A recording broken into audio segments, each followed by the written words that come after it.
You know that guy, the Big Tuna. That's what he was called in New York when he coached the Giants and the Jets, and to a degree in New England. Bill Parcells, who's been in retirement. He's 82 years of age, lives in Saratoga Springs, New York, and then lives in Jupiter, Florida in the winter. The story just leaked out over the weekend. A columnist friend of mine dug up this story and finally got it confirmed.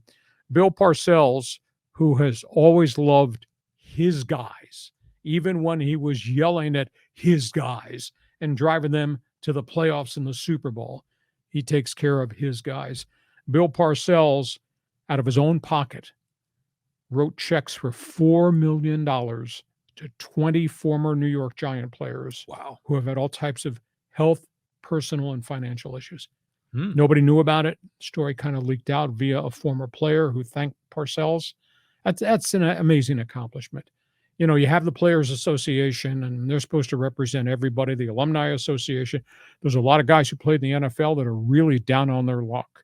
Health issues, financial issues, obviously personality disorders, obviously CTE.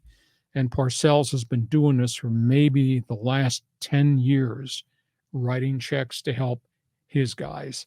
You know, he's 183 and 138. He won 2 Super Bowls, and his impact on football in the borough in New York City with Giants and Jets was amazing. And I had a coach tell me at the height of Parcells' tremendous success, he'd beat you with his players. And then if he could, he'd take your players and he'd beat you again.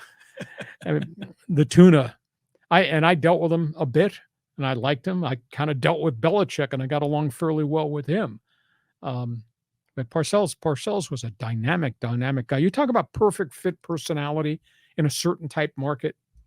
He just loved the interaction with the media in New York. And it'd be gunfire sometimes at his press conferences, but he was really, really good. That says volumes about the person to write that kind of money checks to his guys who are in trouble. Yeah, I mean, you would expect that ownership would be taking care of these players, but at least Parcells recognizes that he wouldn't be who he is without the contributions that all of his players made to win these multiple Super Bowl championships. So good on him for kind of recognizing, his family, of all of his guys, and taking care of his loved ones. I mean, it's pretty cool. Yeah, I agree with you. Hey,